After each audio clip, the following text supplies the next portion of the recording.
People are now exposed to so many viruses. It's really hard to know if you have COVID, the flu, or RSV.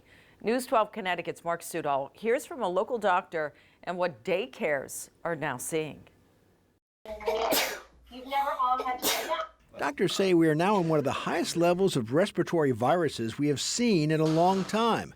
It's the pediatric emergency rooms and the pediatric hospitals that are being very hard hit. Dr. Joanne Pasalacqua, an infectious disease specialist at St. Vincent's Medical Center, says symptoms of RSV, the flu, and COVID can seem similar. So the best way to tell them apart is to go to your urgent care, your emergency room. They have screening tests that can distinguish between the three illnesses. There is currently no vaccine for RSV, but Dr. Pasalacqua says shots of COVID and the flu are so important now because many people have had very little natural exposure to viruses since the pandemic.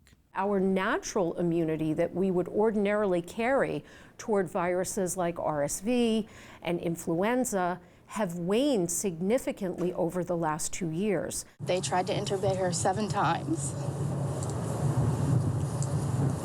And then they had to do CPR for 4.5 minutes. Children across the country are seeing an increase in respiratory illnesses. Elderly and young babies, RSV can be a devastating pneumonia.